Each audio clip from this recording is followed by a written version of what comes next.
So you need to understand how finite elements solves energy minimization problems.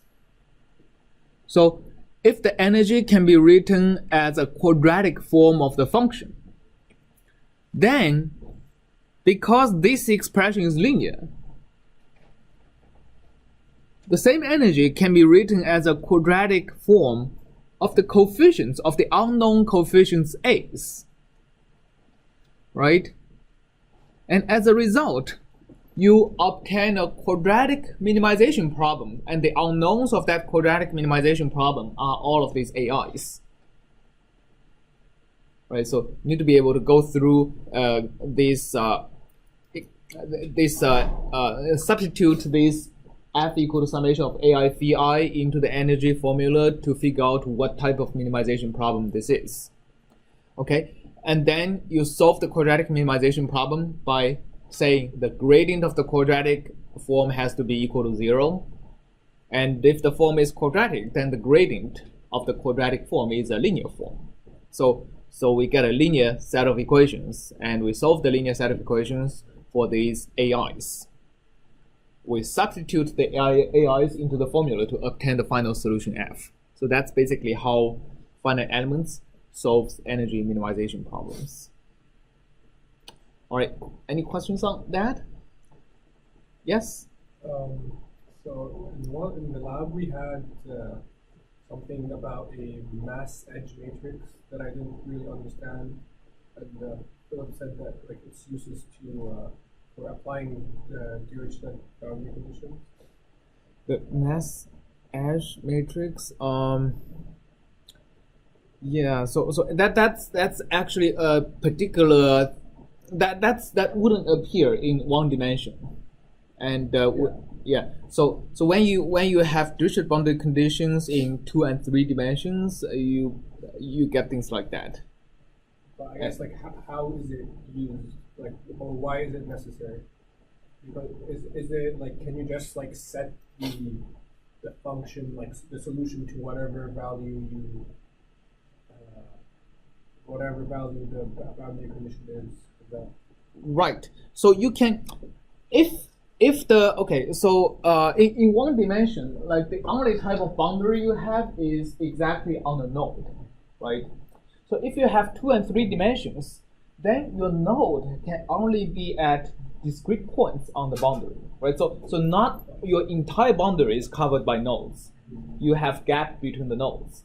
So if you have boundary conditions that lies in between the nodes, then it's no longer possible to just set the value of a node according to the boundary condition, right? Then you have to work out a way to specify.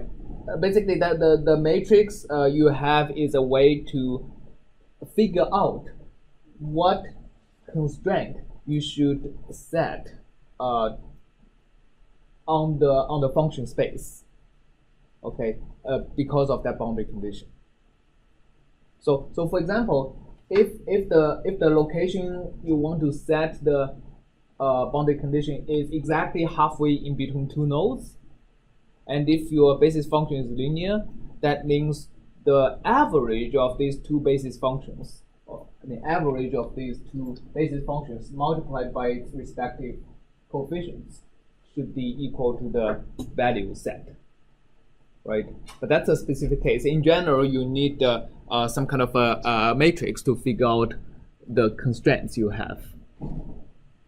Right? I mean, the matrix is the matrix that describes the constraints you have. Yeah, I mean, if it's average, then the matrix is going to be half, half, and all 0 in that particular row. Yeah. Any other questions on that? Okay. And okay, so that's about energy minimization problem. But in general, in order to make finite elements useful for solving PDEs, you have to turn the PDE into what's so-called a weak form.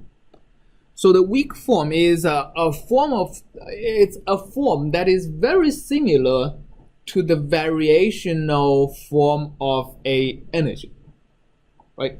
So if you have a energy J expressed as a function F, then the variational form of the energy, if you want to minimize it, is that saying that, oh, let me write it as u being the solution. Okay, then it's a delta u dot with partial j partial u has to be equal to 0, right? I mean, if you integrate, you actually have to integrate over the spatial domain and say the integral is equal to 0. So this is the energy minimization. In general, a weak form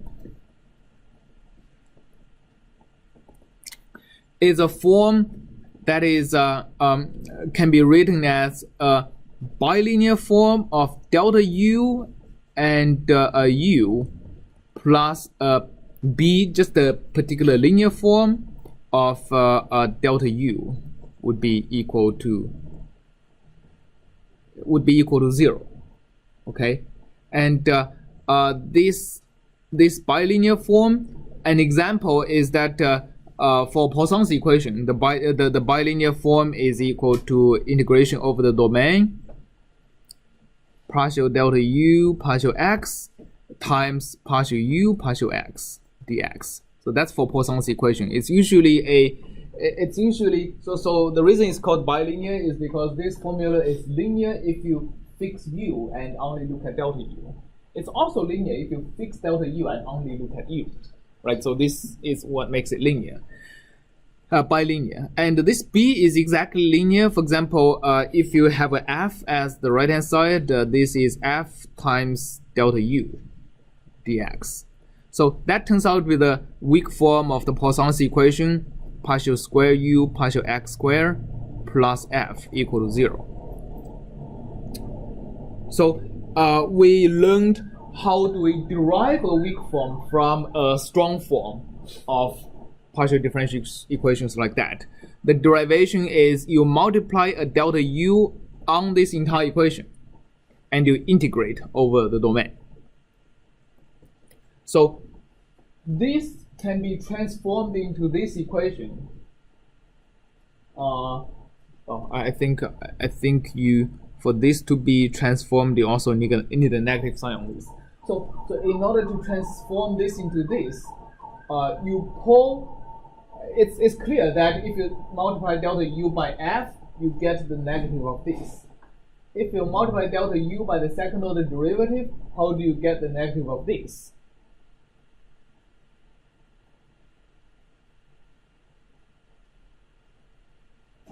Probably the most crucial tool you use in deriving weak form is integration by parts, right? You pull a derivative, you pull an unwanted derivative and put it on the other side of the product in the integral. So that's integration by parts.